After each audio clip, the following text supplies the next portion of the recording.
Hello friend, स्वागत आहे तुमचं राणी या ब्लॉगमध्ये. कशा आहात तुम्ही? आय होप तुम्ही मस्त आणि मजेत असाल.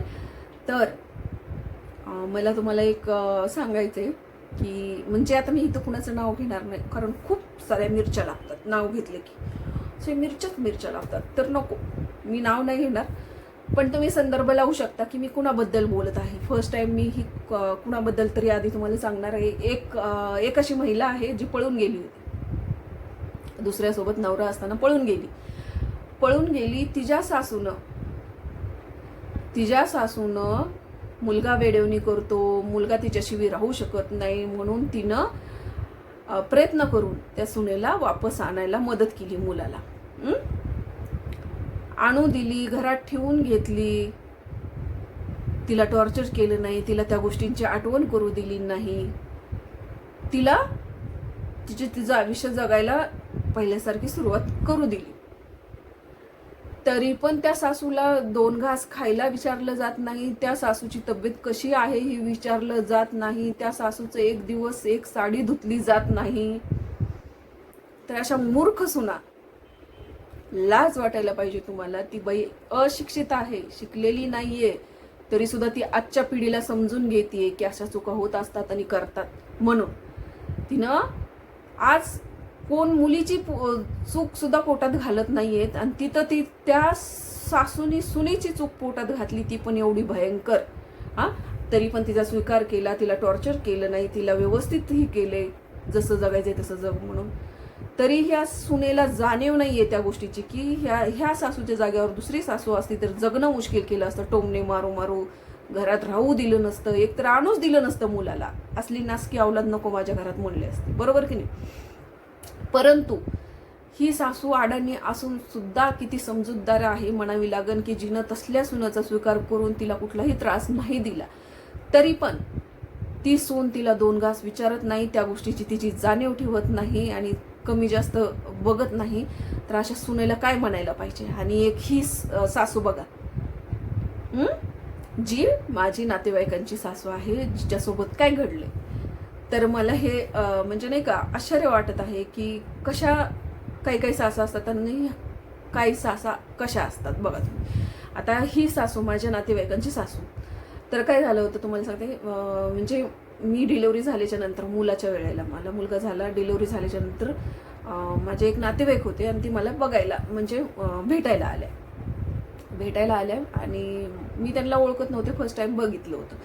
तर त्यामुळे मला ओळखलं का? म्हटलं नाही ना, मी कधी तुम्हाला पहिल्यांदाच बघते. तर ती म्हणे हां, ती पण आहे, मी पहिल्यांदाच आले, असं तसं. तर मग मी नाही का माझ्या घरच्यांना परत नंतर त्या गेल्याच्या नंतर माझ्या घरच्यांना विचारलं. म्हटलं त्या अशा म्हणत होत्या, म्हटलं त्यांची बायको आहे म्हणून, आणि त्यांना तर बायको आहे ना म्हटलं, आणि त्यांची बायको तर दुसरीच आहे, आणि ह्या कशा काय म्हणतात की मी त्याची बायको आहे म्हणून. तर ते म्हणे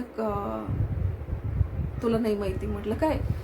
तर हिचं लग्न झालेलं होतं आणि लग्नाला काहीतरी 2 महिने झाले होते. नवीनच लग्न झालेलं होतं, लग्नाला 2 महिने झालेलं होतं. आणि पहिलं कसं होतं तुम्हाला माहिती आहे, पहिले खूप असे म्हणे त्रास द्यायचे माझ्या आईला वगैरे, पण अशा त्या काळामध्ये खूप त्रास द्यायचे सासा. तर ह्यांनी काय केलं वाटतं की तिला गौऱ्या वेचायला शेतामध्ये पाठवायची. शेतामध्ये गौऱ्या वेचायला, म्हणजे आता कुठं माळ रानं असतात, तिथं जनावरं चरायला घेऊन जातात, तर तिथं गौऱ्या, शेण पडलेल्या गौऱ्या झालेल्या असतात, मग त्या गौऱ्या वेचायला तिला पाठवायचे. तर मग आता आजूबाजूला शेती असते, शेतांमध्ये बरेच लोक असतात ना काही ठिकाणी बघा तुम्ही. तर मग एका माणसाने तिला आवाज देऊन पाणी पिण्यासाठी बोलवलं. ए पोरे, किती उन्हाचं झालं, गौऱ्या विसती, ये म्हणे पाणी बिणी पी, असं म्हटलं. तिला काय माहिती, ती गेली पाणी प्यायला, त्याच्याजवळ जाऊन बसली, पाणी बिणी पिली, तिथं जरा वेळ बसली. तर तो म्हणे एक काम आहे म्हणे, त्या कुणीतलं मला वर पत्र्याला अटकवलंय ना, ते काहीतरी होतं, ते काढून दे असं म्हणला तिला, आणि घेऊन गेला आतमध्ये. एक अशी छोटीशी रूम होती, आतमध्ये घेऊन गेला आणि तिच्यासोबत जबरदस्ती केली, दरवाजा बंद करून जबरदस्ती केली. आणि मग आता जबरदस्ती केली, तो परत मग तिथून बाहेर पण निघून आला, आणि तिनं परत उठली, स्वतःला असं आवरलं, आणि मग ती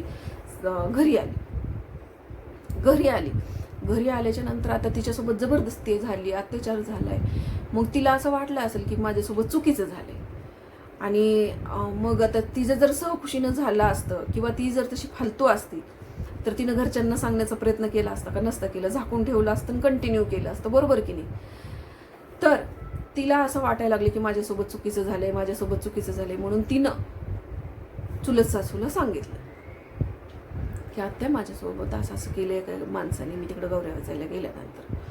तर त्या बाईनं गप्प बसायचं का नाही, स्वतःला पण मुलगी होती, तिनं झाकून नाही ठेवलं, बोंब मारली, सगळ्यांना सांगितलं, तिच्या सासूला सांगितलं, तिच्या नवऱ्याला सांगितलं, सगळ्यांना, म्हणजे त्यांच्या आसपासची भावकीमधल्या सगळ्यांना सांगितलं. मग ह्या लोकांनी काय केलं तिच्यासोबत, ह्या लोकांनी तिला मारझोड केली, वेदम मारलं आणि घराच्या बाहेर हाकलून दिलं. दर तिच्या माहेरात नेऊन सोडली नाही बरं का, हाकलून दिली. मग ती तिच्या माहेरात गेली भावाच्या इथं. तेव्हापासून ते आतापर्यंत ती मला भेटायला आली होती, त्यावेळेलाच ती 50च्या पुढे तिचं एज होतं. तर ती लग्न झाल्याच्या नंतर जी 2 महिन्यांनी हाकलून दिली होती, तर ती बिचारी भावाच्या दारातच काम कष्ट करून खात राहिली, जगली.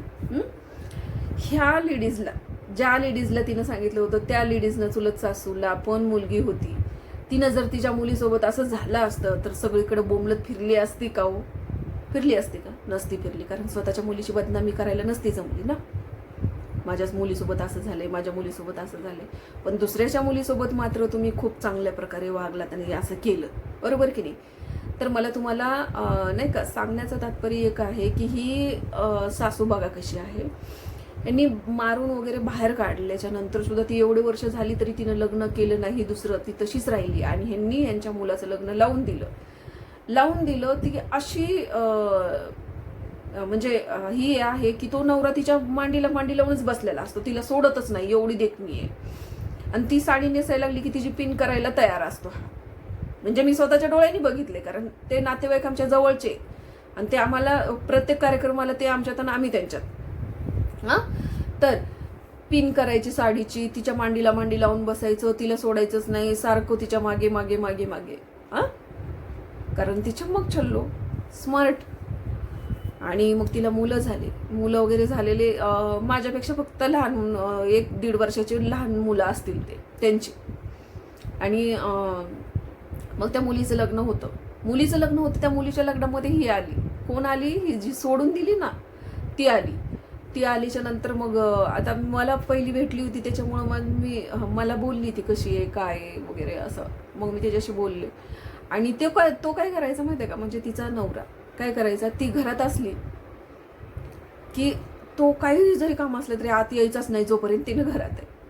आणि तिनं तिथून घरातून गेली की आतमध्ये घुसून बसायचा, म्हणजे तिचं तोंड बी बघायचं नाही. ती बोलायचं तर लांबच राहिलं. ती पण एवढ्या वर्षानंतर, म्हणजे यानं दुसरं लग्न केलं, ते मुलं झाले, मोठे झाले, ती मुलं लग्नाला आले. त्या मुलाच्या लग्नांमध्ये आल्यावर सुद्धा हा बोलत नव्हता का, तिथला चेहरा बघत नव्हता. आणि मग मला ते बघून हे झालं. मी त्यांना परत, म्हणजे नाही का, आम्ही असं गप्पा मारत बसल्याच्या नंतर मी त्यांना म्हणलं, नाही का मावशी तुम्ही कशाला येता हो म्हटलं, इथं जर लोक तुम्हाला अशी वागणूक देतात तर तुम्हाला मान स्वाभिमान नाही आहे का.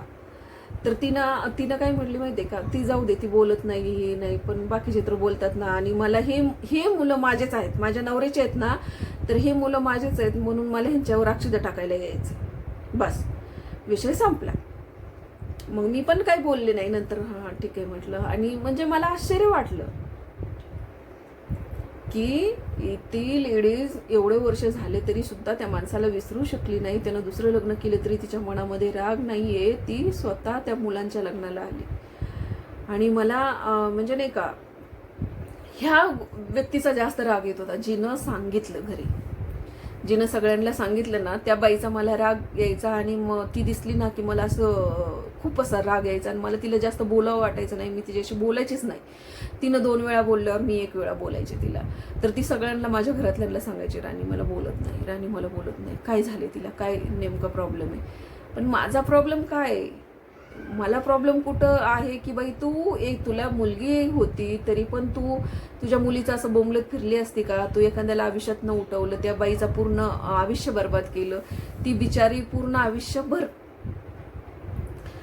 स्वतःला माफ नाही करू शकणार की मी का चूक केली असेल. आणि तिने जर सांगितलं नसतं तर काही झालं असतं, आज ती बिचारी त्या जागेवरती असती का नाही. तर म्हणजे सासांमधला फरक बघा तुम्ही, त्या काळातल्या सासा आणि आत्ताच्या सासांमध्ये किती फरक आहे की ह्या बिचारीनं कशी का असं नसून त्या मुलगा राहू शकत नाही तिच्याशिवाय म्हणून आणायला लावली, आणली, हे केलं. आणि आज ती सून सासूची साडी धुवत नाही, सासूला विचारत नाही, सासूला 2 घास घालत नाही. तर कसली सून म्हणावी ही? हरामखोर, बदमाश आणि थर्ड क्लास सून म्हणावी हिला. माझ्यासारखी जर एखादी असते दुसरी तर म्हणली असती, काय म्हणली असती, माझी सासू एवढी चांगली आहे सोन्यासारखी, मी एवढी चूक करून 4 दिवस दुसरीकडं जाऊन सुद्धा माझ्या सासूनं मला स्वीकारले, बरोबर की नाही? तर त्या सासूची हिनं पाय धुवून पाणी प्यायला पाहिजे. पण ही काय करते? तर चला, सासांमधला फरक बघा. आणि सासू आणखीन पण सासा तशा आहेत, छोट्याशा चुकीवरून सुनाला नाही तेवढा त्रास देतात, टॉर्चर करतात, परेशान करतात, टोमणे मारतात, सोडून देण्यापर्यंतची भाषा करतात. अशा सासा आणखीन पण आहेत. आणि अशी चूक कुणीच पोटात घालू शकत नाही जी ह्या सासूनं घातली. आणि ह्या सासूनं काय केलं बघा. म्हणजे सांगण्याचा संदर्भ एकच आहे की ज्याला जे चांगलं भेटतं त्याला त्याची जाणीव नसते. आणि काही काही हरामखोर, त्यांच्या रक्तातच हरामखोरपणा असतो की त्यांना कुणी काही जरी केलं तर त्यांना त्याची जाणीव नसते. असे पण काही नालायक लोक असतात. तर असू द्या. तर चला, भेटूया पुढच्या ब्लॉगमध्ये. तोपर्यंत मस्त खा, स्वस्त राहा आणि आपली काळजी घ्या. Bye bye.